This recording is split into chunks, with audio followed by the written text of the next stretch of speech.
এই পুলিশ অফিসারের বাচ্চা, তুই আমাকে এখানে ধরে নিয়ে এসেছিস কেন? আমাকে আমার বাসায় দিয়ে আয়। কথাটা মুখ থেকে বের করতে দেরি হলো, কিন্তু প্রিয়াঙ্কা আশিকের গালে ঠাস করে একটা চড় বসিয়ে দিতে দেরি করলো না।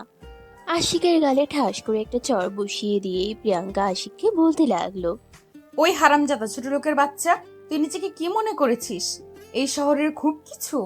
আমার কাছে তোর দাম একটা পিঁপড়ের সমানও নয়।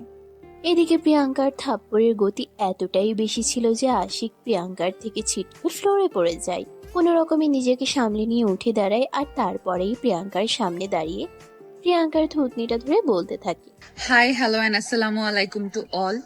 আমি তোমাদের সকলের প্রিয় প্রিয়াঙ্কা বলছি।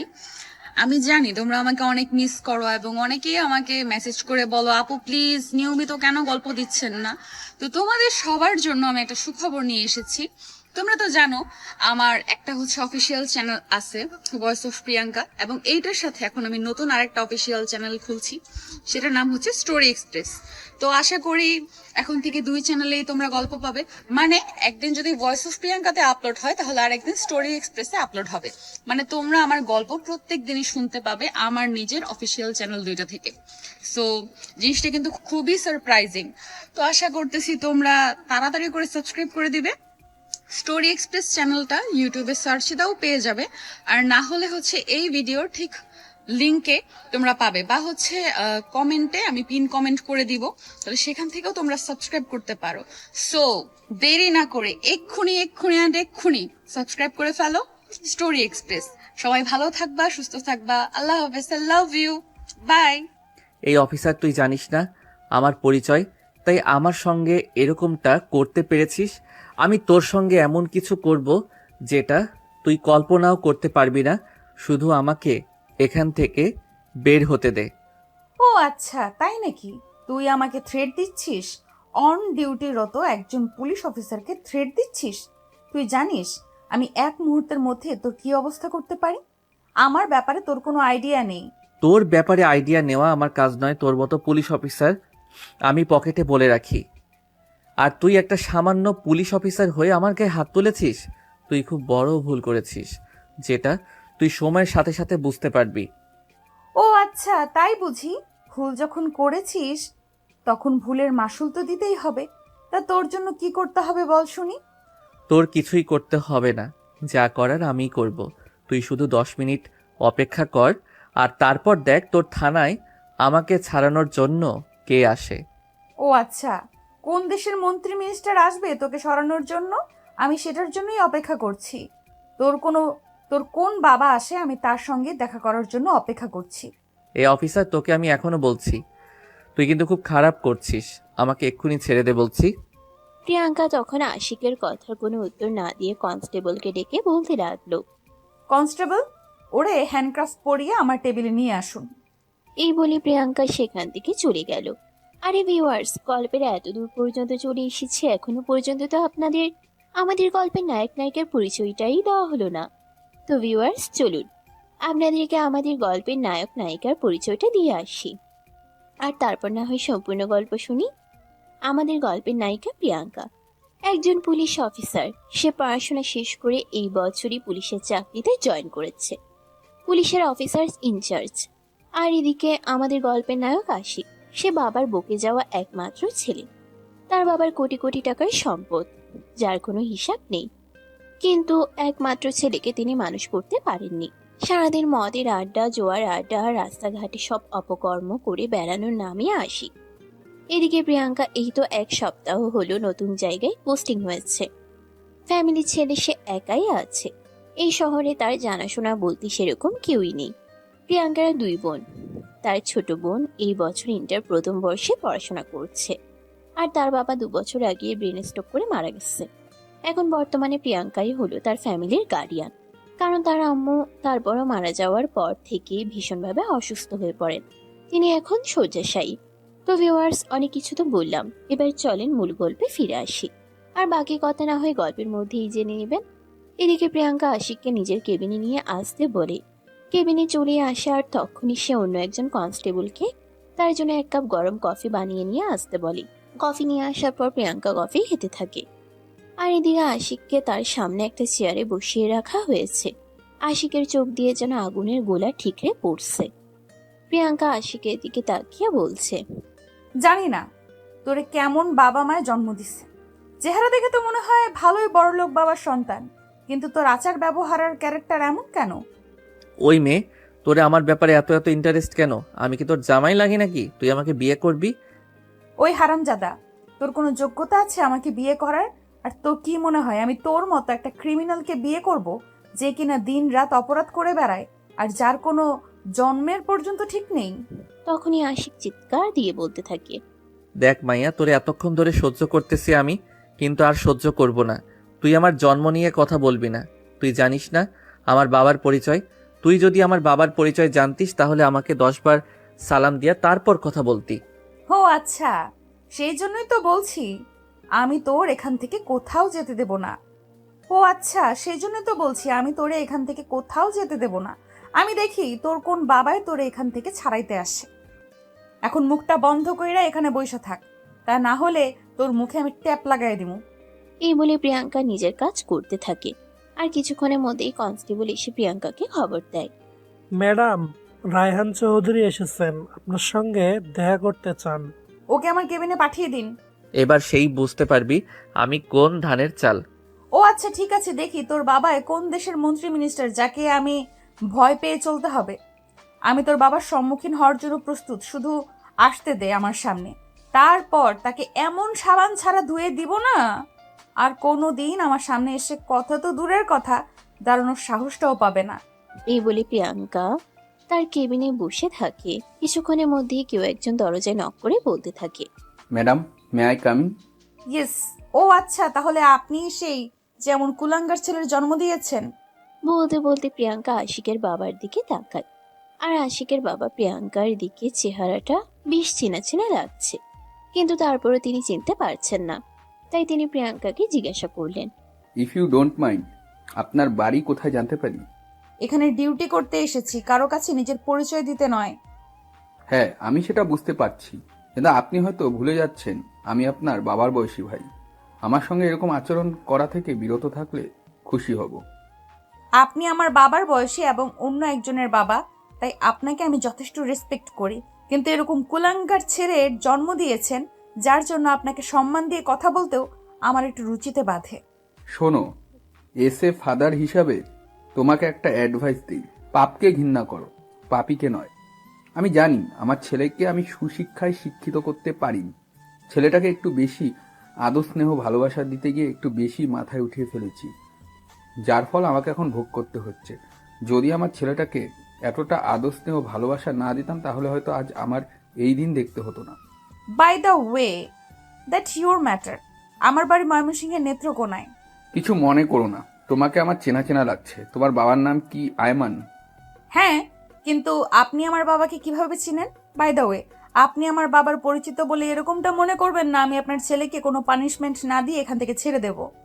আরে না, তুমি ভুল কিছু ভাবছো। আরে না, তুমি ভুল কিছু ভাবতেছো। আমি তোমাকে সেরকম কখনোই বলবো না। আমার ছেলে অপরাধ করেছে, অবশ্য তার শাস্তি পাওয়া উচিত। কিন্তু আমি তোমাকে একটা কথা বলতে চাই। আমি তোমার বাবার বন্ধু। আমি সেই ছোটবেলায় একবার তোমাদের বাড়িতে গিয়েছিলাম। তোমার কি মনে আছে? তখন তুমি ক্লাস 5-এ পড়তে। আমরা তোমাদের এলাকায় ঘুরতে গিয়েছিলাম, আর সেখানে গিয়ে তোমাদের বাড়িতে গিয়েছিলাম, আর তোমাদের বাড়িতে 3 দিন থেকে ছিলাম। প্রিয়াঙ্কা বেশ কিছুক্ষণ চুপ করে রইল, আর তারপরেই বলতে লাগলো, ও আচ্ছা, তাহলে আপনি সেই আঙ্কেল। আমি চিনতে পেরেছি, প্লিজ বসুন। আপনার সঙ্গে এতক্ষণ বেয়াদবি করার জন্য আমি দুঃখিত। না, ঠিক আছে। আসলে আমার ছেলেটা ছোটবেলায় তার মাকে হারিয়েছে। তারপর থেকেই একা একা মানুষ করেছি।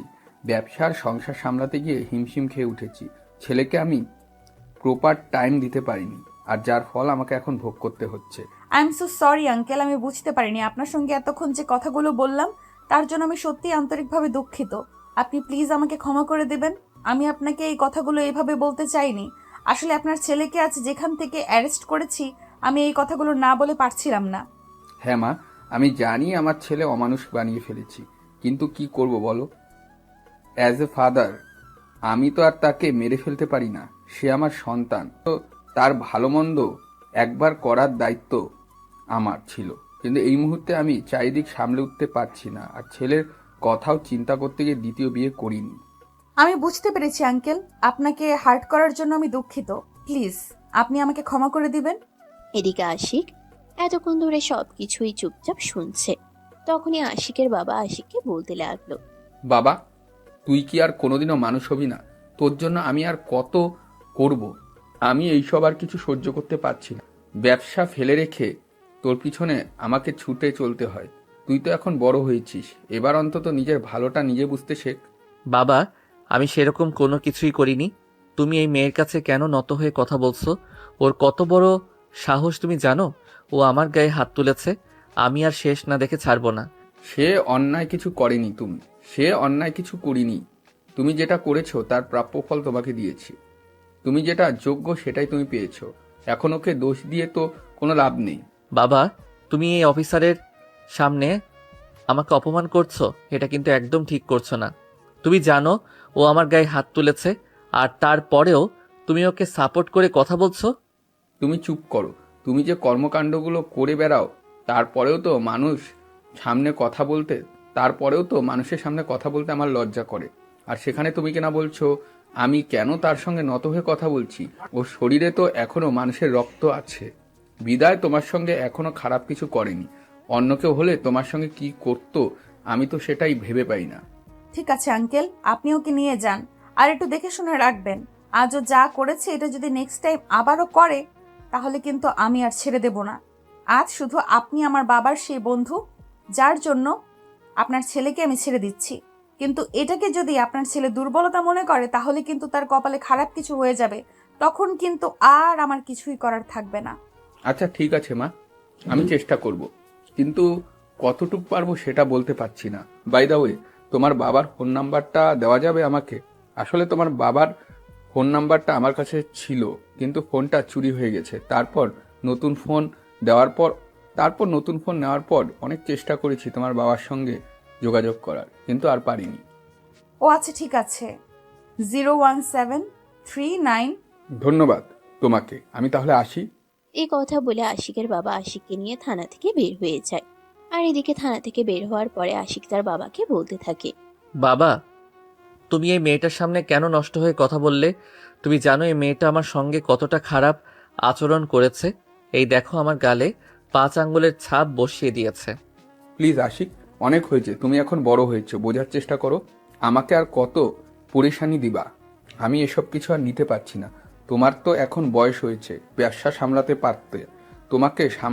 তোমাকে সামলানো আমার জন্য দায়ী হয়ে গেছে। প্লিজ তুমি বোঝার চেষ্টা করো, এসব কিছু থেকে নিজেকে ফিরিয়ে নিয়ে আসো, আর ভালো হয়ে যাও বলছি। বাবা প্লিজ, এসব ফালতু মাখা বন্ধ করো। টাকা পয়সা অর্থ সম্পদ তোমার তো অনেক আছে। আমিও যদি টাকা পয়সার পিছনে ছুটি তাহলে কি চলবে বলো? এখন তো নিজের লাইফটাকে এনজয় করার সময়, আর আমি সেটাই করছি। তাহলে তুমি কেন এটাকে মেনে নিতে পারছো না? দেখো, তুমি তোমার লাইফটাকে এনজয় করো, সে ব্যাপারে আমার কোনো দ্বিমত নেই। তুমি তোমার মতন থাকো, কিন্তু তুমি যেগুলো করছো এগুলো একদম ঠিক নয়। তুমি মদ জুয়া রাজনীতি নিয়ে মেতে থাকো, এগুলো একদম ভালো লাগে না। তুমি রাস্তার মেয়েদেরকে উত্তপ্ত করো, এগুলো একদমই ঠিক না। তাই বাবা হিসেবে তোমাকে বলছি, তুমি প্লিজ এগুলো থেকে বেরিয়ে আসো, এটা তোমার জন্যই ভালো হবে। এই বলে আশিককে নিয়ে গাড়িতে উঠে বসলেন। আর তারপরেই ড্রাইভার গাড়ি স্টার্ট করার কিছুক্ষণের মধ্যেই বাড়িতে এসে পৌঁছালো। আশিক বাড়িতে এসে মোবাইলটা অন করার পরই তার এক বন্ধু তাকে ফোন করে। কি রে, কি ব্যাপার দোস্ত? তোকে নাকি পুলিশ ধরে নিয়ে গেছে শুনলাম। হ্যাঁ, ধরে নিয়ে গেছিল, কিন্তু আটকে রাখতে পারিনি। আমি চলে এসেছি। দোস্ত, রাতে আমার বাসায় চলে আয়। রাতে বাসায় পার্টি দেব। দোস্ত, সেদিন রাতে তো তোর বাবা অনেক বকাবকি করছিল, কিন্তু আজ যদি আবার তোদের বাড়িতে আসি, তাহলে যদি তোর বাবা আবার বকাবকি করে? আরে বেটা, কিছু হবে না। তুই চলে আয় তো, এত কিছু তোকে চিন্তা করতে হবে না। আমি সব সামলে নিব। এই বলে আশিক ফোন কেটে দিল আর রুমে এসে বিছানায় শুয়ে দিল একটা লম্বা ঘুম। বিকেল 5টার মতো বাজে। আশিকের বাবা আশিকের রুমে আসে, দেখে নাক ডেকে ঘুমোচ্ছে। এখনো গায়ে সেই সকালের জামা কাপড়গুলোই রয়ে গেছে, একটু গোসল পর্যন্ত করেনি। তাই আশিকের বাবা তাকে ঘুম থেকে ডেকে তুলল আর ফ্রেশ হয়ে আসতে বলল। বেশ কিছুক্ষণ পর আশিক ফ্রেশ হয়ে আসলে আশিকের বাবা নিজেই তাকে খাবার খেতে দেয়। আর তারপর তার পাশে বসে তার মাথায় হাত রেখে বলতে থাকে। দেখো বাবা, দেখ বাবা, তোর মা আমাদের ছেড়ে চলে গেছে, অনেক বছর হয়ে গেছে। তারপর তোর ভাইয়ের কথা চিন্তা করে আমি আমার জীবনের কথা একটাবারও চিন্তা করিনি। তারপর তোর ভাইয়ের কথা চিন্তা করে আমি আমার জীবনের কথা একটাবারও চিন্তা করিনি। আর এখন তোর চিন্তাই করছি। কিন্তু তুই কেন এরকম করছিস বল? তুই যদি আমাকে না বুঝিস তাহলে আমি কোথায় যাব? আরে বাবা, আমি তোমার কথা বুঝি বলেই তো তোমার টাকা পয়সাগুলোকে ধ্বংস করছি। কারণ তোমার এত এত কোটি কোটি টাকার সম্পদ, আমি যদি এগুলোকে শেষ না করি তাহলে কে শেষ করবে বলো শুনি? আশিকের বাবা আশিকের কথা শুনে খুবই হতাশ। তিনি কোনোভাবেই বুঝে উঠতে পারেন না তিনি এই বিপদগামী ছেলেকে কিভাবে ফিরিয়ে আনবেন, কিভাবে ছেলেকে আরেকটা সুস্থ স্বাভাবিক জীবন উপহার দিবেন। আদৌ এটা কোনোদিন সম্ভব হবে, না কোনোভাবেও এটা অসম্ভব। এসব চিন্তা করতে করতেই তিনি নিজের রুমে চলে যান। এদিকে রাত আনুমানিক 10টার মতো বাজে। তখনই হঠাৎ আশিকের বাবার মনে পড়ল প্রিয়াঙ্কার কাছ থেকে তিনি প্রিয়াঙ্কার ফোন নাম্বার নিয়ে এসেছিলেন। একবার কল দিয়ে খোঁজ নেওয়া যাক। যেমন চিন্তা তেমনই কাজ। আশিকের বাবা মোবাইলটা বের করে প্রিয়াঙ্কার বাবার নাম্বারে ফোন দিলেন। দুইবার রিং হতে না হতেই প্রিয়াঙ্কার বাবা ফোনটা রিসিভ করলো আর অপর প্রান্ত থেকে বলতে লাগলো। আসসালামু আলাইকুম, কে বলছেন? ওয়ালাইকুম আসসালাম, আমি রায়হান চৌধুরী বলছি ঢাকা থেকে। আমি রায়হান চৌধুরী বলছি ঢাকা থেকে। আমায় চিনতে পারছিস? ও আচ্ছা দোস্ত, কেমন আছিস? বাই দ্য ওয়ে, তুই আমার ফোন নাম্বার কোথায় পেলি? আমি তো তোর আগের নাম্বারে অনেকবার ফোন দিয়েছিলাম, কিন্তু ফোন সুইচ অফ বলছিল, তাই পরে আর চেষ্টা করিনি। আসলে বেশ কয়েক বছর আগে আমার ওই ফোনটা চুরি হয়ে গেছিল। তারপর তোর সঙ্গে যোগাযোগ করার চেষ্টা করলেও আর করতে পারিনি। এর মধ্যে কাজের ব্যস্ততায় ছিলাম, তাই আর তোদের এলাকাতে যাওয়া হয়নি। যেখানে গিয়ে তোর সঙ্গে যোগাযোগ করতে পারিনি। বাই দা ওয়ে, কেমন আছিস? এই তো আলহামদুলিল্লাহ, আল্লাহর রহমতে ভালোই আছি। তোর কি অবস্থা সেইটাই বল। ভাবি আর বাচ্চা কেমন আছে? কি আর বলবো দোস্ত, তোর ভাবি তো প্রায় 10 বছর আগেই মারা গেছে। তোদের ওখান থেকে ফিরে আসার কয়েক মাস পরেই ছেলেটা আছে আমার কাছে। তবে আমার দুর্ভাগ্য কি জানিস, ছেলেটাকে আমি মানুষ করতে পারিনি। ওহো, এটা তো খুবই দুঃখজনক কথা। আবার ছেলে এখন কোথায় আছে? পড়াশোনা কি শেষ করে? আরে তুই যে কি বলিস না, পড়াশোনা শেষ করবে, ইন্টার পাস করার পর তো আর তার থেকে পড়াশোনাও কন্টিনিউ করতেই পারেনি। ভার্সিটিতে অ্যাডমিশন করেছিলাম, কিন্তু একদিনও ক্লাস করেনি। তোর মেয়ে তো মাশাল্লাহ বড় হয়ে গেছে, দেখতে একদম তোর মতোই হয়েছে। হ্যাঁ, কিন্তু তুই আমার মেয়েকে কোথায় পেলি? আরে ভূত, তোর মেয়ে যে পুলিশের চাকরি করে, সে বর্তমানে যে এলাকায় পোস্টিং পেয়েছে সেটাই আমার এলাকা। ও আচ্ছা আচ্ছা, তাহলে এই ব্যাপার। তাহলে তো ভালোই হলো। আবার আমার মেয়েটাকে একটু দেখে রাখিস। আমার মেয়েটা না আবার প্রচন্ড রাগী আর জেদি। একে তো করে পুলিশের চাকরি, যদি কেউ কোনো অপরাধ করে ফেলে তার সামনে, তাহলে আর কোনো রক্ষা নেই। হ্যাঁ হ্যাঁ, সেটাই তো আজ দেখতে পেলাম। আসলে আমার ছেলেকে একটা কারণে তোর মেয়ে গ্রেফতার করে থানায় নিয়ে গিয়েছিল, আর তারপর ছেলেকে ছাড়তে গিয়ে সেখানে তোর মেয়ের সঙ্গে পরিচয় হলো। ও আচ্ছা, তাহলে তো ভালোই হলো। যেহেতু আমার মেয়েটা তোর এলাকায় আছে, তাহলে কোনো ঝামেলা করলে একটু খেয়াল রাখিস, কেমন? সে তো অবশ্যই রাখবো। আচ্ছা, তুই একবার ভাবিকে নিয়ে আমাদের বাসায় আয়, তোকে একটু দেখতে খুব মন চাইছে। আমি তো ব্যবসার কাজে ব্যস্ত আছি, তাই তোকে আসতে বললাম। প্লিজ তুই কিছু মনে করিস না। আরে না না, সেরকম কোনো ব্যাপার না। আমিও ভাবছিলাম এই সপ্তাহেই একবার মেয়ের কাছে বেড়াতে আসবো। আর এখন যেহেতু তুই ওই এলাকাতেই থাকিস, তাহলে মেয়ের কাছে বেড়াতে আসলে তোকে তো দেখে আসতে পারবো। তাহলে তো ভালোই হবে। আচ্ছা ঠিক আছে, তাহলে চলে আয়। আর যেদিন আসবি আমাকে ফোন করে আসিস, আমি নিজে তোকে স্টেশনে রিসিভ করতে যাব। আরে তুই বাসে করে কেন আসবি? আমি গাড়ি পাঠিয়ে দিচ্ছি, তুই গাড়িতে চলে আসবি। যেদিন আসবি তার আগের দিন আমাকে ফোন করিস। আরে না না, সেটার কোনো প্রয়োজন হবে না। আমি বাসে করে চলে আসতে পারবো। অযথাই তোর প্যারা নিতে হবে না। আমি এসে তারপর তোকে ফোন করবো নি, কেমন? আরে না, এরকম হয় নাকি? তুই আমার বন্ধু আর তুই আমার বাসায় আসবি, সেখানে তোকে বাসে করে আসতে হবে, এটা তো হতে পারে না। আমার নিজের গাড়ি আছে, আমি ড্রাইভারকে বলে রাখবো, তুই আসার আগের দিন ফোন দিবি, আমি গাড়ি পাঠিয়ে দেবো। আচ্ছা ঠিক আছে, তুই যখন মানবি না তাহলে আমি ফোন করবো নি। এই বলে বেশ কিছুক্ষণ গল্প গুজব করে আর তারপর ফোন রেখে দেয়। এদিকে এরপর কেটে যায় 2 দিন। প্রিয়াঙ্কার বাবা প্রিয়াঙ্কাকে ফোন করে। কিরে মা, কেমন আছিস? কদিন ধরে সেরকম ফোন কল করছিস না।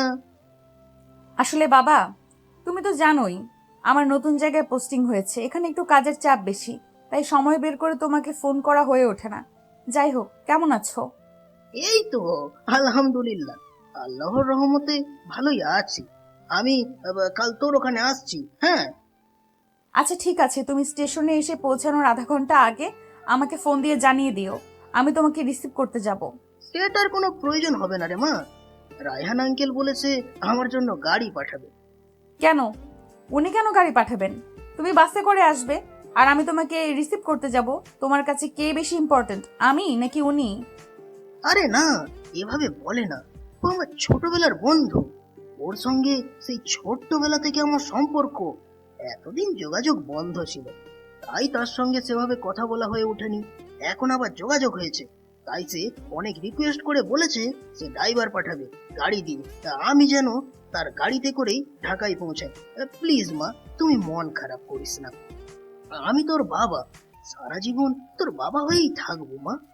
আচ্ছা ঠিক আছে, সাবধানে আসবে, আর রাস্তায় কোনো সমস্যা হলে সঙ্গে সঙ্গেই আমাকে ফোন করবে। আচ্ছা ঠিক আছে। এই তো আমার লক্ষ্মী মেয়ের মতো কথা। আমি জানি আমার মেয়ে সবকিছুই বুঝবে এবং সবকিছুই নিজের মতো করে হ্যান্ডেল করবে। আচ্ছা, তাহলে রাখি আমি। হ্যাঁ, ভালো থাকিস আর নিজের খেয়াল রাখিস মা। ওকে বাবা, আচ্ছা ঠিক আছে। এই বলে প্রিয়াঙ্কা ফোন রেখে দিল। আর সেদিন রাতে আশিকের বাবা প্রিয়াঙ্কার বাবার জন্য তাদের বাড়িতে গাড়ি পাঠিয়ে দেয়। প্রিয়াঙ্কার বাবা পরের দিন সকালে ঢাকার উদ্দেশ্যে রওনা দেয়।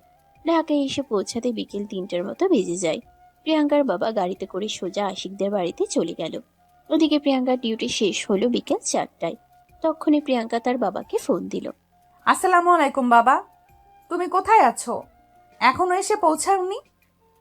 আরে মা, আমি তো আরো প্রায় ঘন্টাখানেক আগে চলে এসেছি। ভাবছিলাম তোকে ফোন দেব, কিন্তু তুই ডিউটিতে আছিস, তাই তোকে আর ফোন করা হয়নি। তাহলে তুমি এতক্ষণ ধরে কোথায় আছো? আমাকে ফোন করনি কেন? বাসার চাবি তো আমার কাছে। আসলে মা, আমি তোকে বলেছিলাম না তোর আঙ্কেলের কথা, আমি তাদের বাসাতে এসে উঠেছি। ওরা তো আমাকে সোজা এখানে নিয়ে চলে এসেছে, তাই তোকে আর ফোন করা হয়ে ওঠেনি। মানে আমি বুঝলাম না, আমি তোমার মেয়ে, আমি তোমার কাছের মানুষ, নাকি ওরা? আমি তো সেটাই বুঝতে পারছি না।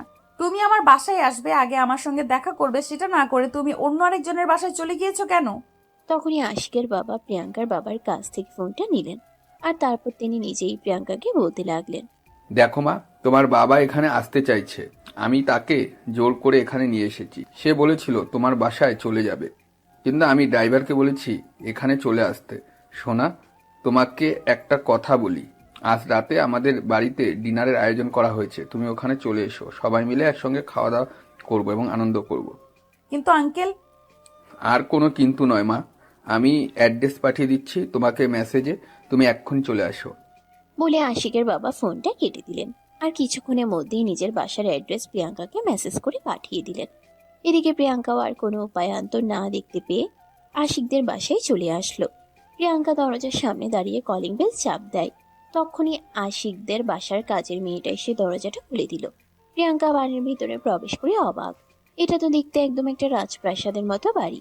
চারদিক অনেক সুন্দর করে পরিপাটি করে সাজানো, বিশাল ড্রয়িং রুম। আর ঠিক ওই মুহূর্তে আশিক সিঁড়ি দিয়ে নিচে নামছিল বাইরে কোথাও যাবে বলে। প্রিয়াঙ্কাকে দেখে আশিক বলে উঠল। কি ব্যাপার? পুলিশ অফিসার আজ সোজা আমার বাসায় কেন চলে আসলো? আজ তো আমি কোনো ক্রাইম করিনি। প্রেম করলেই কারোর বাসায় কেউ আসতে পারবে, সেটা তো কোনো হাদিসে লেখা নেই। আমার ইচ্ছে হয়েছে তাই এসেছি বাড়ি। আপনার আব্বু কোথায়? আব্বু মনে হয় ওনার নিজের রুমেই আছেন। ওনার রুমে কেউ একজন গেস্ট এসেছে। ওনার রুম, উনি ওনার সঙ্গে কথা বলছেন। তবে এটা জানা হলো না আপনি কেন এসেছেন। আমার সব প্রশ্নের উত্তর সবাইকে দিতে রিপিট আমি সব প্রশ্নের উত্তর সবাইকে দিতে বাধ্য নই। I hope you better understand what I say. ওই বলে প্রিয়াঙ্কা সেখান থেকে উপরে চলে গেল। আর আশিকের বাবার রুম খুঁজে নিল।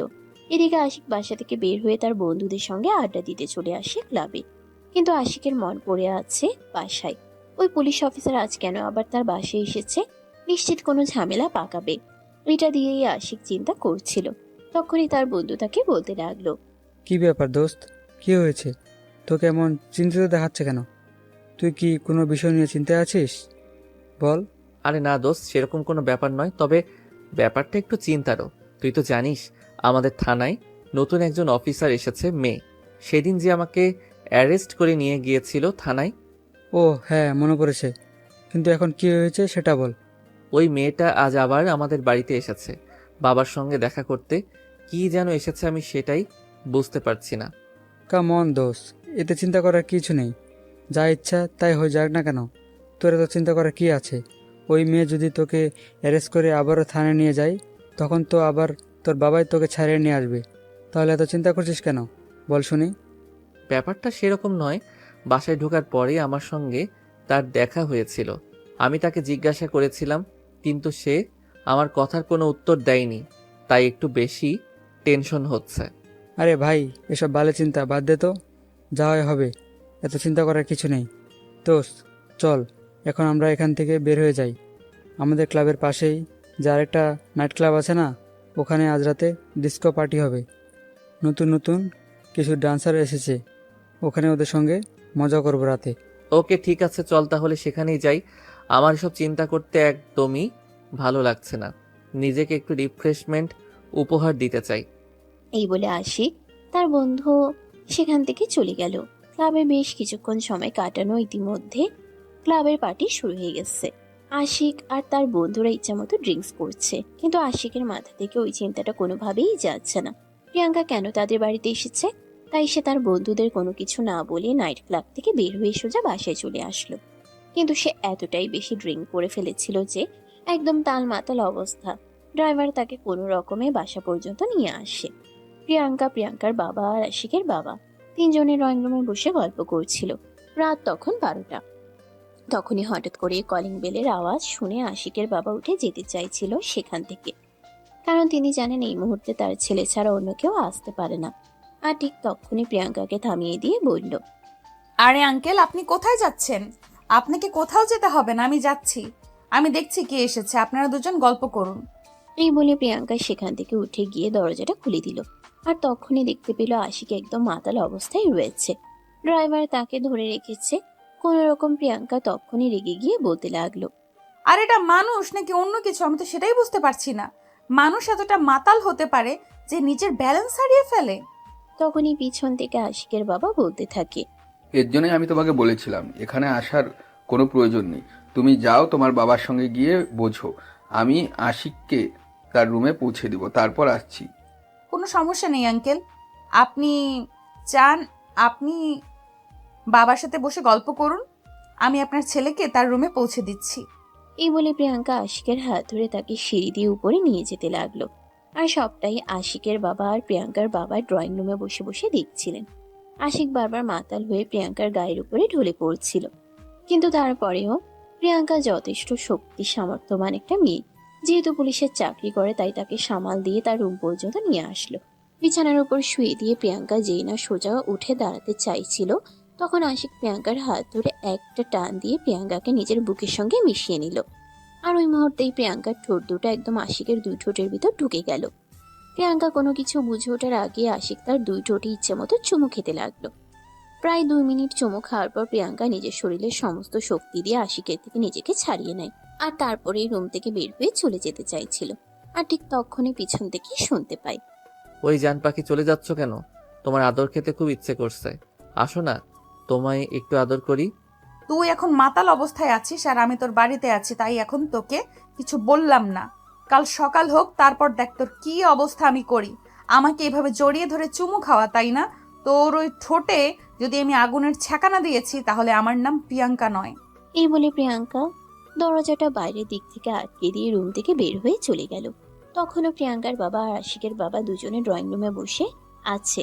প্রিয়াঙ্কা একটা দীর্ঘশ্বাস ছেড়ে আশিকের বাবাকে বলতে লাগলো, জানেন কেন জানি না, আমার সত্যি এটা মনে হচ্ছে যে একটা সন্তানের জীবনে তার বাবার চাইতে মায়ের গুরুত্বটা অনেক বেশি।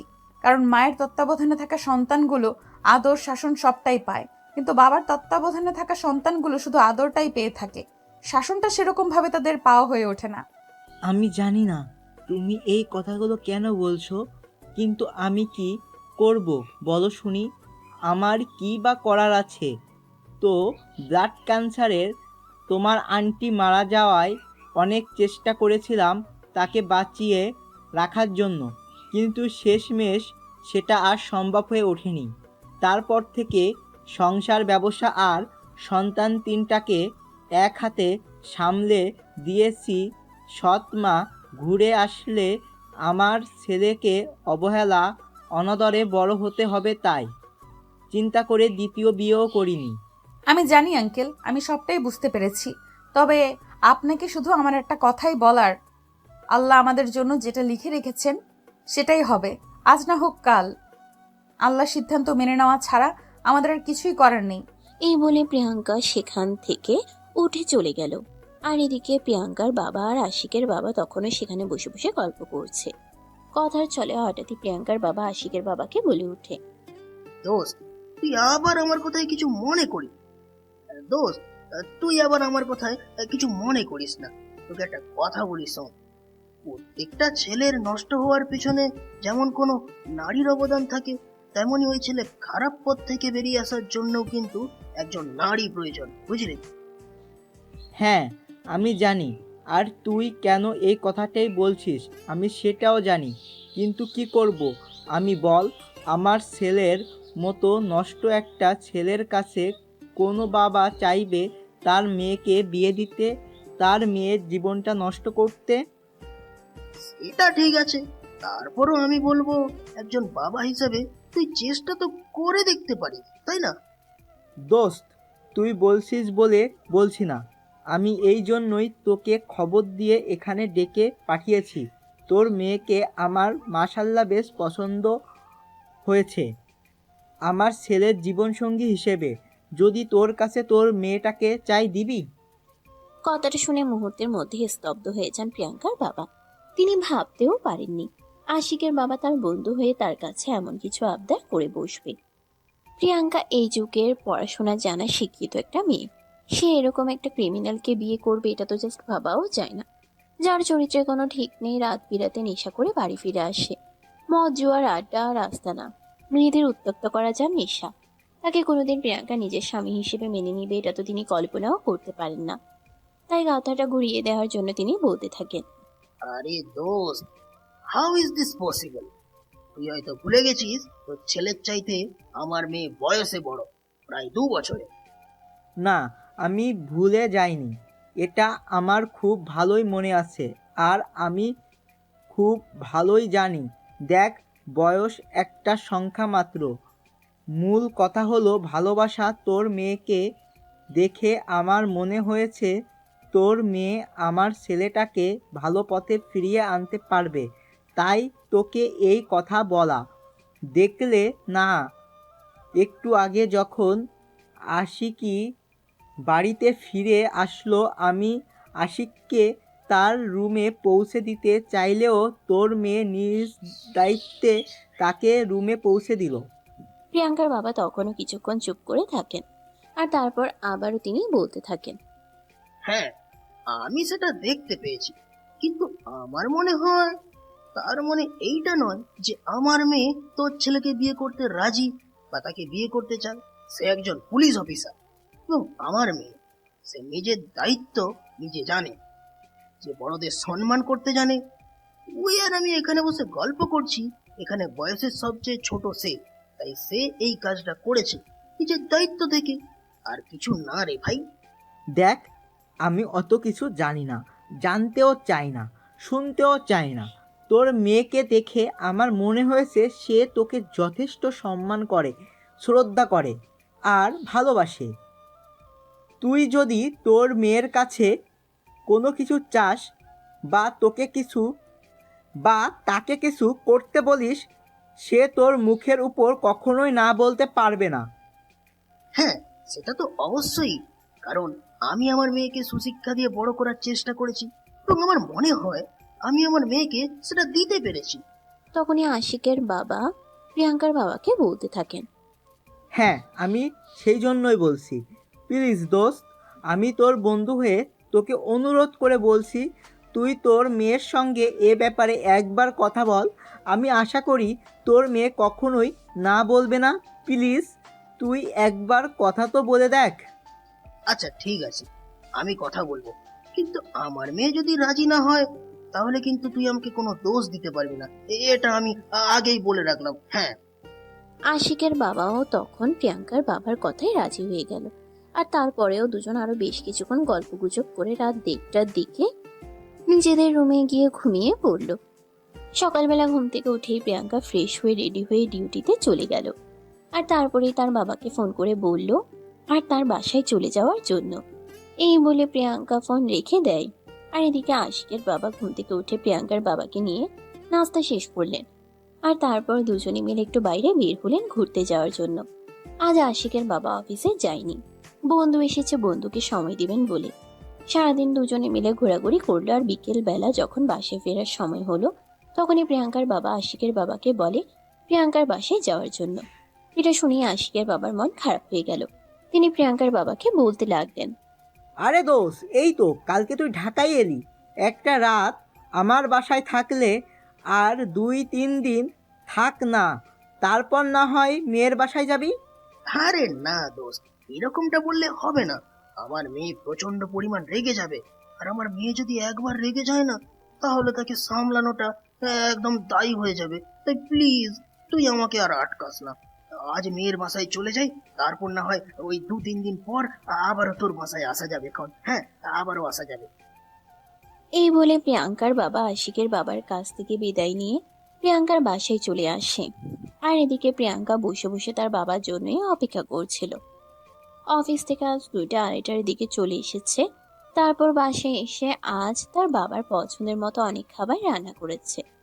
রাতের বেলা বাবা মেয়ে একসঙ্গে খাবার টেবিলে বসেছে, খাবার খাওয়া শুরু করেছে। তখনই হঠাৎ করে প্রিয়াঙ্কার বাবা প্রিয়াঙ্কাকে বলতে লাগলো, মা, তোকে একটা কথা বলতে চাই। হ্যাঁ বলো, কি বলবে? আসলে আমি বুঝতে পারছি না যে এই কথাটা তোকে যে কিভাবে বলবো, আর ওই কিভাবে শুরু করব। এত কিছু চিন্তা করার কি আছে বাবা, বলো তুমি কি বলবে। আহ, আসলে পড়াশোনা তো তুই শেষ করেছিস, চাকরি বাকরিও করছিস। এবার তো এবার একটু নিজের ব্যাপারে কিছু চিন্তা ভাবনা কর। নিজের ব্যাপারে আর কি চিন্তা করব বাবা, পড়াশোনা শেষ করলাম, পুলিশের চাকরি করছি, আর কি চাই জীবনে। না না, আসলে আমি এসব কিছুই বলতে চাই না তোমাকে। আমি যদি তোমাকে তোমার পার্সোনাল লাইফের কথা চিন্তা করতে বলেছি, বয়স তো তোমার যথেষ্টই হয়েছে, এবার তো একটু সংসারী হও মা। বাবা তুমি জানো আমি এখন এসব কিছু নিয়ে চিন্তা করছি না। তাছাড়া আমি বিয়ে করতেও চাই না, আমি তোমাদের নিয়ে ভালো থাকতে চাই। কেন তোমরা কি চাও না আমি তোমাদের কাছে থাকি? দেখো মা, মেয়েদের বাবাদের যদি সাধ্য থাকতো তাহলে তারা তাদের মেয়েকে কখনোই বিয়ে দিত না, নিজের কাছেই রেখে দিত। দেখো দেখো বা, টাকা পয়সা অর্থ সম্পদের জন্য কেউ কখনো বিয়ে করে না। জীবনে একজন সঠিক মানুষ আর জীবনের শেষ সময়ে পাশে থাকার জন্য কাউকে প্রয়োজন, আর সেই জন্যই মানুষ বিয়ে করে। বাবা আমি সিরিয়াসলি ওইসব কথা এখন ভাবছি না, যখন প্রয়োজন হবে তখন আমি নিজেই তোমাদের বলবো। তাই প্লিজ এসব ফালতু কথা বলে আমাকে কোনো লাভ নেই। ও আচ্ছা, বুঝতে পেরেছি। তুই এখন বড় হয়েছিস তো, তাই আমাদের কথা আর তোর ভালো লাগবে না। ঠিক আছে, তুই যেটা ভালো মনে করিস সেটাই কর। তবে আমি বেঁচে থাকতে মনে হয় মেয়ের জামাই আর নাতি নাতনির মুখ দেখে যেতে পারবো না রে। বাবা হয়েছে, থাক, আর কথা বলতে হবে না। তুমি যখন আমার কথা রাখবেই না তখন আমি কালকেই এখান থেকে চলে যাব, আর কখনো তোর সঙ্গে কোনো কথা বলবো না। তুমি কেন এমন করছো আমি সেটা বুঝতে পারছি না। তুমি তো আমার লক্ষ্মী বাবা, তুমি তো চাও তোমার মেয়ে সব সময় ভালো থাকুক, নিজের স্বপ্ন পূরণ করুক। তাহলে আজ কেন তুমি এমন করছো? আমি সব সময় তোর কথা ভাবি, তোর কথা চিন্তা করি।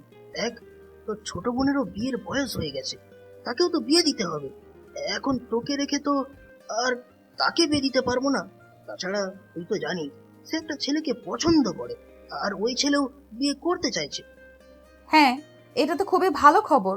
ঠিক আছে, কোনো সমস্যা নেই, বিয়ের দিন তারিখ ফাইনাল হলে আমাকে জানিয়ে দিও, আমি ছুটি নিয়ে চলে যাব। আরে বাবা, আমি তোকে কেন এটা বোঝাতে পারছি না যে আগে তোর বিয়ে করতে হবে।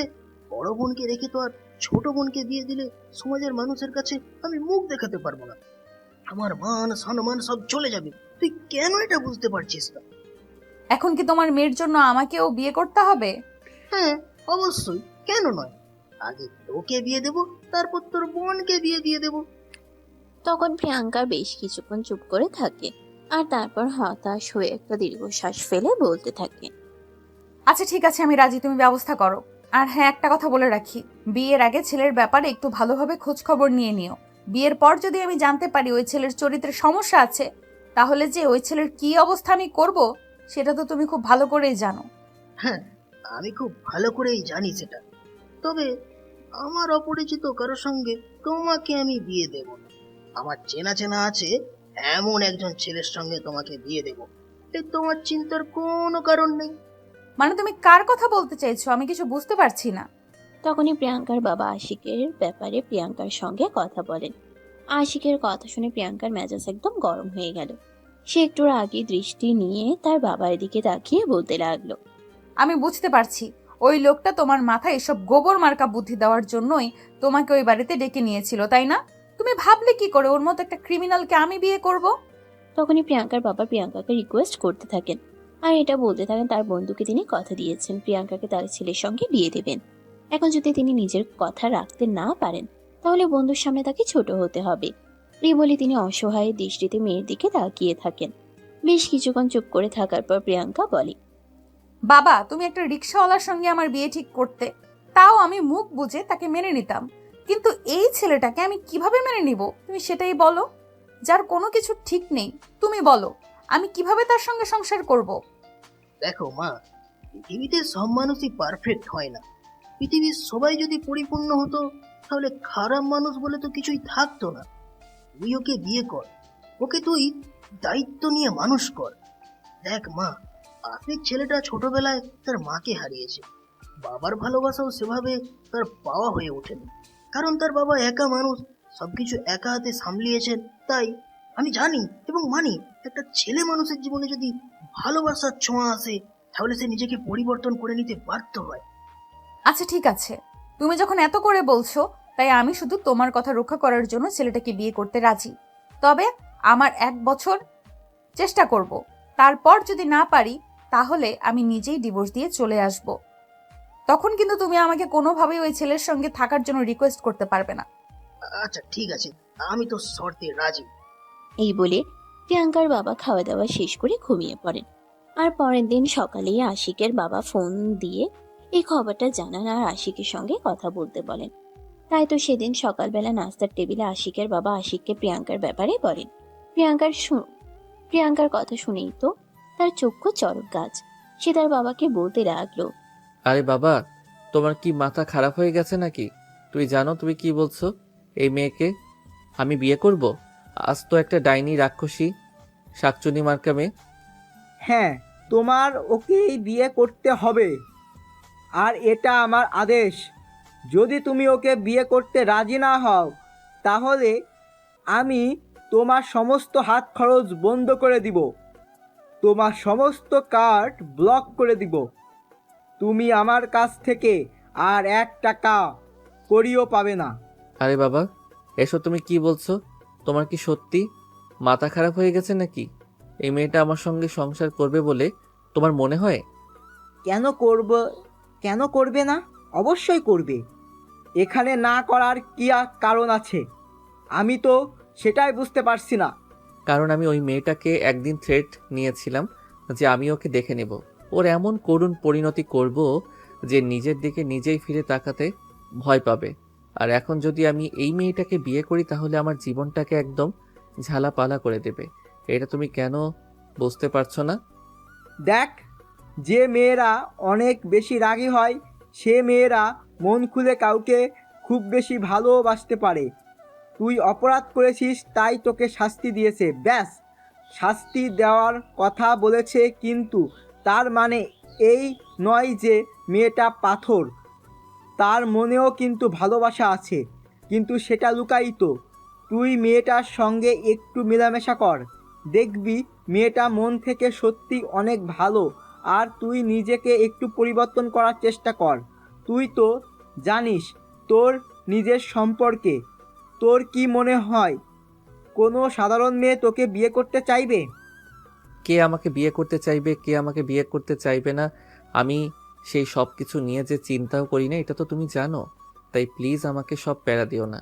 আমি আমার মতো একটু স্বাধীনভাবে বেঁচে থাকতে চাই।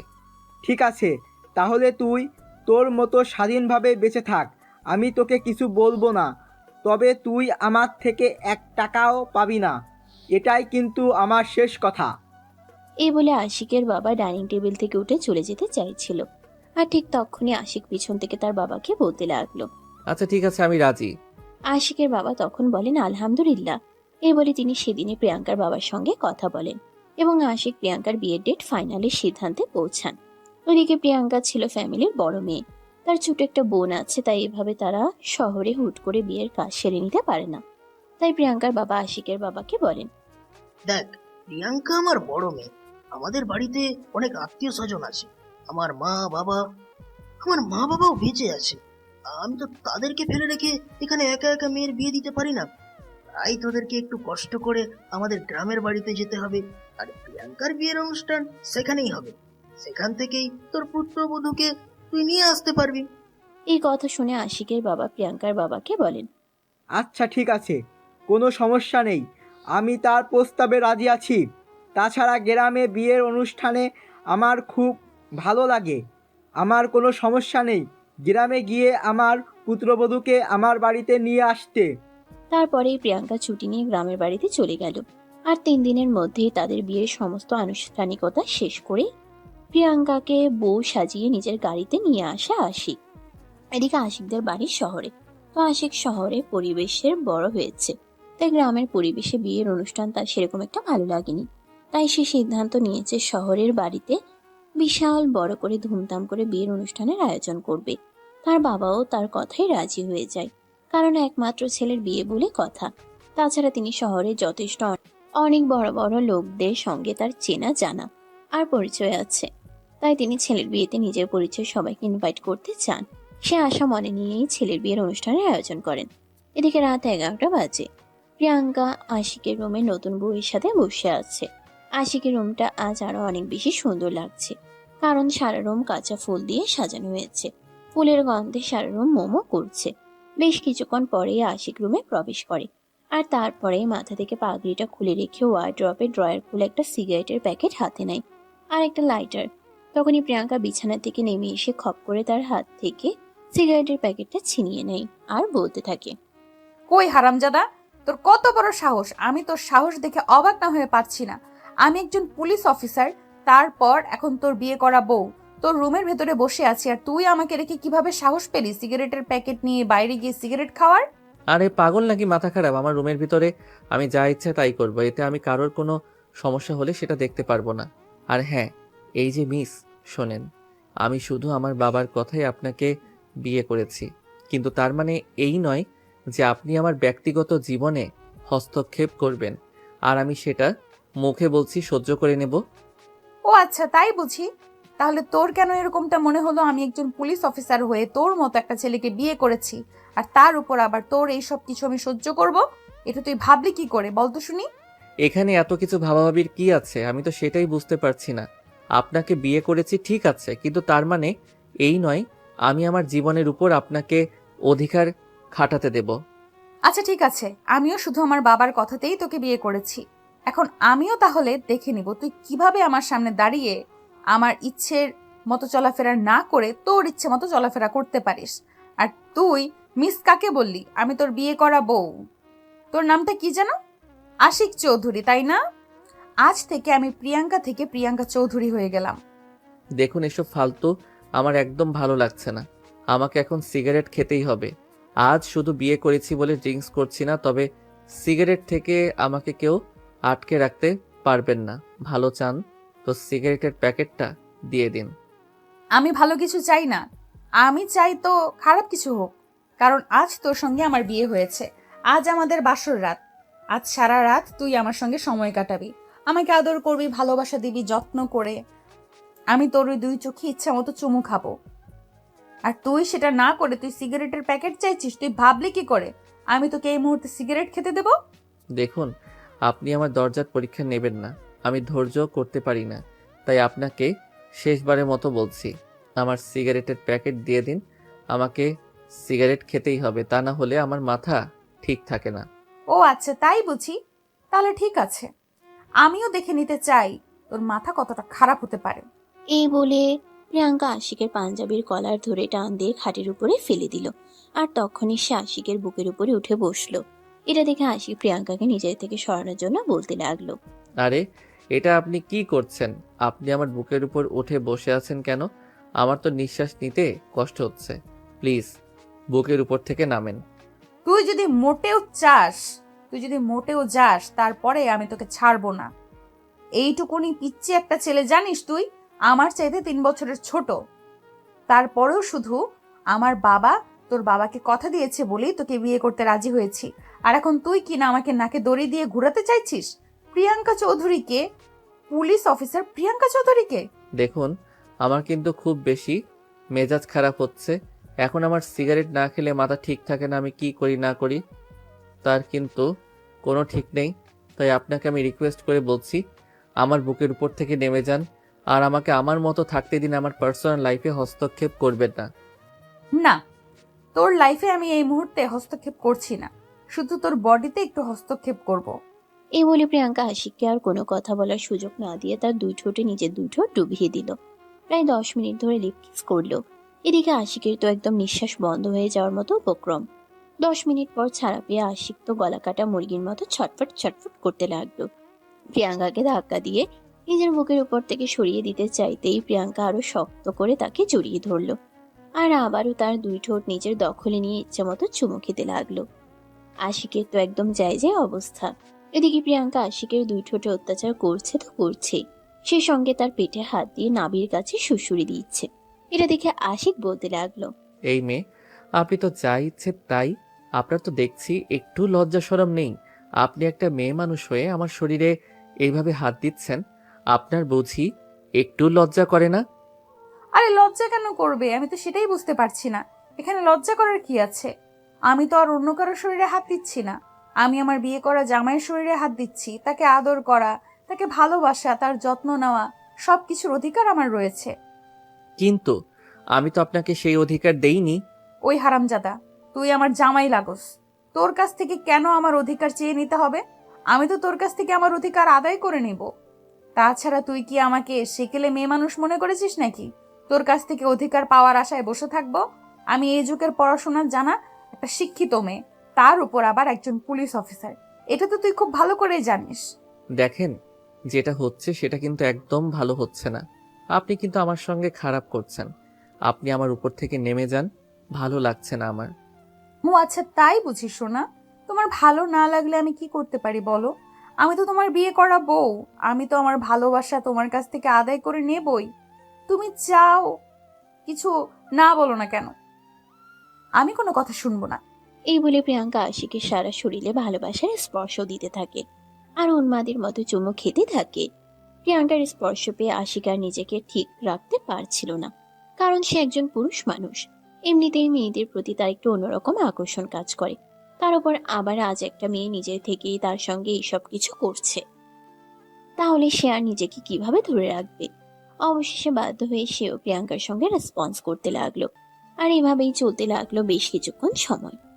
আশিককেও প্রিয়াঙ্কার সঙ্গে রেসপন্স করতে দেখে প্রিয়াঙ্কার গতি যেন আরো বেড়ে গেল, আর সে আরো গভীরভাবে আশিককে ভালোবাসা দিতে শুরু করলো। আর এভাবেই দুজন ভালোবাসার মহাসমুদ্রে হারিয়ে গেল। সারা রাত ধরে চললো তাদের এই ভালোবাসার আদান প্রদান পর্ব। আশিক বারবার প্রিয়াঙ্কাকে নিজের কাছ থেকে সরিয়ে দিতে চাইলেও প্রিয়াঙ্কা জোর করেই তার উপর নিজের অধিকার খাটাতে লাগলো। একদম ভোর 4টার দিকে আশিক প্রিয়াঙ্কাকে নিজে থেকে ছাড়াতে সক্ষম হয়। আর এদিকে প্রিয়াঙ্কা তখনই আশিককে বলতে থাকে, আরে ওই বিছানায় এভাবে নেতিয়ে শুয়ে পড়েছিস কেন? যা ফ্রেশ হয়ে আয়, তারপর আমার সঙ্গে মর্নিং ওয়াক করার জন্য বের হবি। আরে পাগল পাইছে নাকি? আমি কখনো এত সকালে ঘুম থেকে উঠি না। আর এখন কি না আমি তোমার মর্নিং ওয়াক করার জন্য? দেখ, কবে কি করেছিস না করেছিস সে ব্যাপারে আমি কোনো কিছুই জানতে চাই না, আর কোনো কিছু জানার কোনো আগ্রহ আমার নেই। তবে এখন থেকে যতদিন আমি এই বাড়িতে থাকছি ততদিন পর্যন্ত তোকে আমার মতো করেই চলতে হবে। ঠিক যেইভাবে আমি চালাবো ঠিক সেইভাবেই। এখানে আমি তোর কোনো কথাই শুনবো না, আর তোর কোনো কথা শোনার ইচ্ছে আগ্রহ কোনোটাই আমার নেই। তাই যেটা বলছি চুপচাপ সেটা মেনে নিয়ে তাড়াতাড়ি করে ফ্রেশ হয়ে আয়। এই বলে প্রিয়াঙ্কা বিছানা থেকে নেমে গিয়ে ওয়াশরুমে ঢুকে যায় আর তারপর ফ্রেশ হয়ে এসে দেখে আশিক তখনও বিছানায় শুয়ে আছে, এমনকি ঘুমের রাজত্ব করতে চলে গেছে।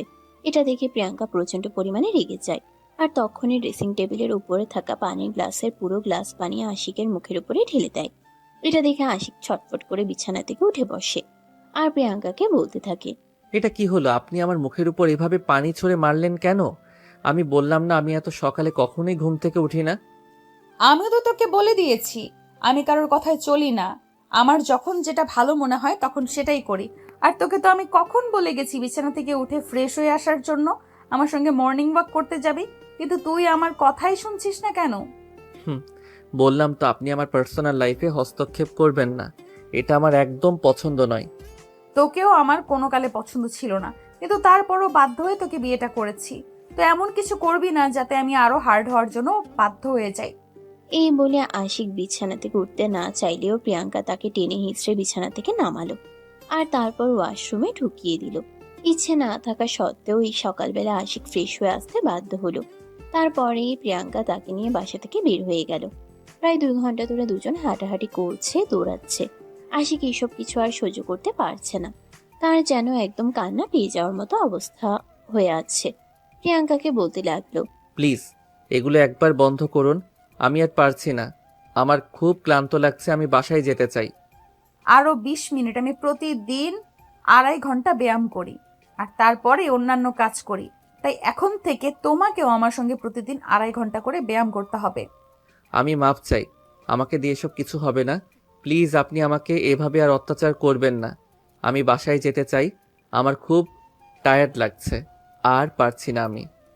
25 মিনিট। আরে কি শুরু করেছেন আপনি? 30 মিনিট, এখন পুরো 30 মিনিট আমার সঙ্গে থাকতে হবে। আমি তো বললাম বেশি কথা বলা আমি একদম পছন্দ করি না, কিন্তু তারপরও কেন বারবার আমার মুখের উপর এত কথা বলস? এখন যদি আবার কথা বলস তাহলে আরো 5 মিনিট অ্যাড হবে। প্রিয়াঙ্কার এই কথা শুনে আশিকের মুখ একদম বাংলার পাঁচের মতো হয়ে গেল। চেহারাটা জাস্ট দেখার মতো ছিল। আশিক আর কোনো কথা বলল না, কারণ সে খুব ভালোভাবেই বুঝতে পারলো এখানে কথা বলা মোটেও নিরাপদ নয়। এখানে কথা বললেই বিপদে পড়তে হবে, তাই সবচেয়ে ভালো হয় মুখ বন্ধ রাখা। তাই আশিক মুখ বন্ধ রেখে প্রিয়াঙ্কার সঙ্গে আবারও ব্যায়ামে যোগ দিল। এভাবেই প্রায় সকাল 8টার মতো বেজে গেল আর তারপরে প্রিয়াঙ্কা আর আশিক দুজনে বাসায় ফিরে আসলো। আশিক বাসায় এসে সোজা বেডরুমে চলে গেল আর বিছানায় শুয়ে লম্বা একটা ঘুম দিল। এদিকে প্রিয়াঙ্কা বাসায় আসা মাত্রই কিচেনে ঢুকে গেল নিজের হাতে সবার জন্য নাস্তা বানানোর জন্য। যদিও বাসায় কাজের মেয়ে প্রতিদিন সবার জন্য নাস্তা বানায়, কিন্তু প্রিয়াঙ্কা কাজের মেয়েকে কাল রাতেই সবকিছু বলে রেখেছিল এখন থেকে বাসার সব কাজ সে নিজের হাতেই সামলাবে। তাই সকালবেলা কাজের মেয়ে সবকিছু শুধু গুছিয়ে রেখেছিল আর কোনো রান্না বান্না করেনি। প্রিয়াঙ্কা বাসায় আসার পর প্রিয়াঙ্কা নিজের হাতে সবার জন্য নাস্তা বানায় আর তারপরেই সবাইকে ঘুম থেকে ডেকে তুলে। ওদিকে প্রিয়াঙ্কার শ্বশুর মশাই তো প্রথম দিন শ্বশুর বাড়িতে এসে প্রিয়াঙ্কা সবার জন্য নিজের হাতে নাস্তা বানিয়েছে। এটা দেখে একদমই অবাক হয়ে প্রিয়াঙ্কাকে বলতে থাকেন, আরে বৌমা, তুমি কেন সকালবেলা ঘুম থেকে উঠে সবার জন্য নাস্তা বানাতে গেলে? বাড়িতে তো কাজের মেয়ে আছে, তাছাড়া ওদের তো রাখাই হয়েছে তোমার বাড়িতে কাজ করার জন্য। হ্যাঁ বাবা, বাড়িতে তো অনেক কাজ আছে, এখন থেকে না হয় রান্নাটা আমি নিজের হাতেই করব। তাছাড়া শ্বশুরবাড়ির মানুষের জন্য নিজের হাতে রান্না করতে আমার মন্দ লাগবে না। এখন থেকে বাড়ির সবার জন্য আমি নিজের হাতে রান্না করব। বৌমা, তুমি সারাদিন অফিস করবে, তারপর আমার ছেলেকে সামলাবে, তারপর আবার সংসার সামলাতে পারবে তো? বাবা আপনি কোনো চিন্তা করবেন না, মেয়েরা সব পারে। মেয়েরা হলো মায়ের জাত, তাদের 2টো হাত দেখা গেলেও তারা 2 হাতে 10 হাতের কাজ সামলাতে পারে। তাই আপনার চিন্তার কোনো কারণ নেই, আমি অফিস সংসার দুটোই একসঙ্গে সামলাতে পারবো। এই বলে প্রিয়াঙ্কা তার শ্বশুরের প্লেটে নাস্তা তুলে দিল আর তারপরে সে নিজেদের রুমে চলে গেল আশিককে ঘুম থেকে ডেকে তোলার জন্য। কিন্তু আশিক চোখ মেলে তাকাতে পারছে না, তার প্রচন্ড ঘুম পাচ্ছে। আশিক, ওই আশিক, ঘুম থেকে ওঠ, আমি সবার জন্য নাস্তা বানিয়েছি, সবাই একসঙ্গে নাস্তা করব। আসো বাবা, সবাই মিলে নাস্তা করব, সবাই অপেক্ষা করছে। আরে আমি পারবো না এখন নাস্তা করতে, আমার নাস্তা করা চাইতে ঘুমানোটা সবচাইতে বেশি জরুরি। আমাকে এখন ঘুমাতে হবে প্লিজ। এভাবে আমাকে ডাকাডাকি করো না। আমি আরেকটু ঘুমাতে চাই, আমার একটু ভালো লাগছে না, প্লিজ এখান থেকে চলে যাও। দেখো, একদম আমার মেজাজ খারাপ করবেন। আমি সকালবেলা না ঘুমিয়ে এত কষ্ট করে সবার জন্য নাস্তা বানিয়েছি, আর এখন তুমি কিনা বলছো তুমি এখন নাস্তা খেতে পারবে না? কিছুক্ষণ পরে নাস্তা ঠান্ডা হয়ে যাবে। আমি তোমার কোনো কথা শুনবো না, চুপচাপ চলে আসো। এই বলে প্রিয়াঙ্কা আশিককে টানতে টানতে বিছানা থেকে নামিয়ে দাঁড় করালো, আর তারপর তাকে আবার নাস্তার টেবিলে নিয়ে গেল। আশিক ঘুমের ঠেলায় চোখ খুলতে পারছে না। প্রিয়াঙ্কা তাকে টেবিলে বসিয়ে দিল। তখনই আশিকের বাবা বলতে লাগলো, বৌমা, ও তো চেয়ারে বসে বসে ঘুমাচ্ছে, তুমি ওকে এখানে কেন নিয়ে এসেছো? তোমার কি মনে হয় ও এখন ঘুম থেকে উঠবে? আপনি কোনো চিন্তা করবেন না বাবা, কুকুরের লেজ কিভাবে সোজা করতে হয় সেটা আমার খুব ভালো করেই জানা আছে, তাই আপনার চিন্তার কোনো কারণ নেই। আপনি নাস্তা করুন, ওর ব্যাপারটা আমি দেখছি। এই বলে প্রিয়াঙ্কা জগ থেকে একটু পানি নিয়ে ওটা আশিকের চোখের উপরে ছিটিয়ে দিল। আশিক একটু নড়েচড়ে উঠলো আর বলতে লাগলো, আমি বুঝতে পারছি না আমার উপরে এগুলো কোন ধরনের অত্যাচার শুরু করা হয়েছে, কেন হচ্ছে আমার সঙ্গে এরকম। এই যে মহাশয়, সকালবেলা আমি এত কষ্ট করে নাস্তা বানালাম আর আপনি এখানে পড়ে পড়ে ঘুমাবেন? এটা তো হতে পারে না। আগে নাস্তাটা খেয়ে নিন, তারপর রুমে গিয়ে যতক্ষণ ইচ্ছা ঘুমান, আমি আপনাকে কিছুই বলবো না, কিন্তু আমি আমার পরিশ্রমের ফসল বৃথা যেতে দেব না। এই বলে আশিকের দিকে তার প্লেট বাড়িয়ে দিল। আশিকও তখন বাধ্য হয়ে ঘুম ঘুম চোখ নিয়ে নাস্তা খেতে লাগলো। নাস্তা শেষ হলে আশিক আবার গিয়ে রুমে শুয়ে ঘুমিয়ে পড়ল। আর এদিকে সেদিন ছিল তাদের বৌভাতের অনুষ্ঠান। আপনাদেরকে তো আগেই বলা হয়েছে, আশিকের বাবা নিজের একমাত্র ছেলের বিয়ে বলে কথা। মহা ধুমধামের সঙ্গে তিনি এই অনুষ্ঠান করতে চান। কিছুক্ষণের মধ্যেই পার্লার থেকে মেয়েরা চলে আসে প্রিয়াঙ্কাকে সাজানোর জন্য। যদিও প্রিয়াঙ্কা এত ভারী ভারী সাজ গহনা মেকআপ পছন্দ করে না, কিন্তু তারপরেও বিয়ে বলে কথা, আজ তো একটু সাজতেই হবে। এদিকে কিছুক্ষণের মধ্যেই তার শ্বশুর মশাই তার রুমে এসে একটা গিফটের প্যাকেট প্রিয়াঙ্কার দিকে বাড়িয়ে দিয়ে বলতে থাকে, বৌমা, এটা স্পেশালি তোমার জন্য, আমি লন্ডন থেকে আনছি। গতকাল পৌঁছাতে দেরি হয়ে গিয়েছিল, তাই তোমাকে দেওয়া হয়নি। একটু আগে পার্সেলটা হাতে পেলাম, খুলে দেখো, আশা করি তোমার ভালো লাগবে। এই কথা শুনে প্রিয়াঙ্কা তার শ্বশুর মশাইয়ের হাত থেকে গিফটের প্যাকেটটা নিল। আর গিফটের প্যাকেট খুলে তো একদম অবাক। এটা তো কোটি টাকার ডায়মন্ড নেকলেস। প্রিয়াঙ্কা অবাক হয়ে তার শ্বশুরের দিকে তাকিয়ে আছে। তখনই তার শ্বশুর তাকে বলতে লাগলো, অবাক হওয়ার কিছু নেই বৌমা, তুমি আমার একমাত্র পুত্রবধূ, আর আমি আমার পুত্রবধূর জন্য এইটুকু তো করতেই পারি। তোমার শাশুড়ি মা বেঁচে নেই, যদি তিনি থাকতেন তাহলে হয়তো তোমাকে তার পছন্দ মতো শাড়ি গয়না দিয়ে সাজিয়ে আনতো। আমি শ্বশুর হিসেবে এইটুকু দায়িত্ব তো নিজের ঘাড়ে তুলে নিতেই পারি। বলো, গহনাটা কি তোমার পছন্দ হয়েছে? পছন্দ হয়েছে মানে? আমার অনেক পছন্দ হয়েছে বাবা, আপনার রুচি আছে বলতে হয়। হ্যাঁ, সেটা তো অবশ্যই, সেই জন্যই তো তোমাকে আমি আমার পুত্রবধূ হিসেবে পেয়েছি। তা না হলে কি আর তোমার মতো একটা সুন্দরী মেয়েকে নিজের পুত্রবধূ বানাতে পারতাম? কথাটা শুনে প্রিয়াঙ্কা একটু লজ্জা পায় আর মুচকি হাসি দিয়ে নিজের মাথাটা নিচু করে নেয়। প্রিয়াঙ্কার মাথায় হাত রেখে আশিকের বাবা তখন বলতে থাকেন, লজ্জা পাওয়ার কিছুই নেই বৌমা, আমি তোমার আরেকটা বাবা বলতে পারো। তাছাড়া আমার সয় সম্পত্তি যা কিছু রয়েছে সব কিছু তো তোমাদের দুজনেরই। আর সবচেয়ে বড় কথা, আমি আমার জীবনের সবচাইতে মূল্যবান সম্পদটাকে তোমার হাতে তুলে দিয়েছি। তোমার কাছে আমার একটাই চাওয়া, তুমি আমার সেই মূল্যবান সম্পদটাকে দেখে রেখো। প্রিয়াঙ্কা তখন তার শ্বশুর মশাইয়ের হাত দুটো ধরে বলতে থাকে, আপনি কোনো চিন্তা করবেন না বাবা, আমি যখন কোনো একটা দায়িত্ব নেই তখন সেটা যত্ন সহকারেই পালন করি। আর আমি তো আপনার ছেলেকে বিয়ে করেছি, তার বিবাহিত স্ত্রী, তাকে সঠিক পথে ফিরিয়ে নিয়ে আসা আমার দায়িত্ব এবং কর্তব্য। আপনি শুধু আমার জন্য দোয়া করবেন, দেখবেন ইনশাল্লাহ আমি সবকিছু জয় করতে পারবো। তোমার জন্য আমার দেওয়া সব সময় থাকবে, তোমার জন্য আমার দোয়া সব সময় থাকবে। আমি চাই তোমরা দুজন সব সময় খুব ভালো থেকো। রুম থেকে বের হয়ে চলে গেলেন। আর এদিকে প্রিয়াঙ্কাদের বাড়ির মেহমানরাও চলে এসেছে। কিছুক্ষণের মধ্যেই বৌভাতের অনুষ্ঠান শুরু হয়ে গেল। সবাই একসঙ্গে অনেক আনন্দ উল্লাস করলো, সময় কাটালো। দেখতে দেখতে অনুষ্ঠান প্রায় শেষ পর্যায়ে। প্রিয়াঙ্কার বাবা, বোন আর আত্মীয় স্বজন সবাই চলে যাবে তখনই প্রিয়াঙ্কার বাবা আশিককে নিজের কাছে ডেকে নিলেন।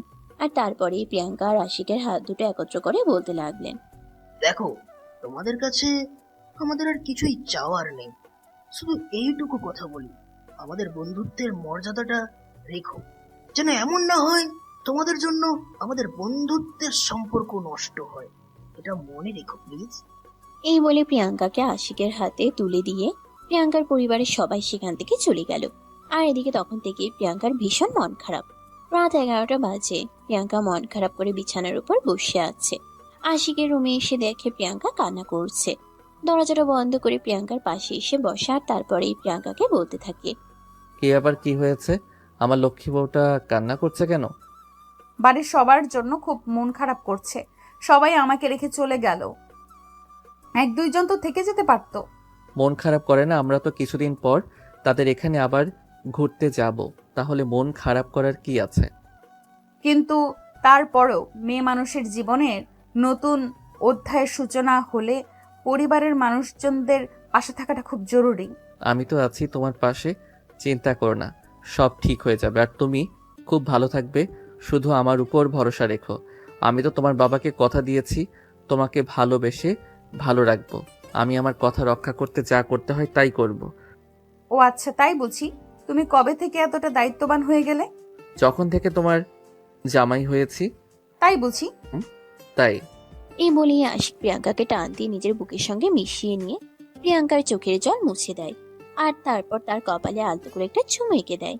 এভাবেই শুরু হয় তাদের দুষ্ট মিষ্টি একটা ভালোবাসার গল্প। সুপ্রিয় ভিউয়ার্স, আমাদের আজকের গল্পটা এই পর্যন্তই ছিল। গল্পটা আপনাদের কাছে কেমন লেগেছে ছোট্ট একটা কমেন্টে জানাবেন। ভালো লাগলে লাইক, কমেন্ট অ্যান্ড শেয়ার করে পাশেই থাকবেন। ধন্যবাদ সবাইকে। আল্লাহ হাফেজ। সমাপ্ত।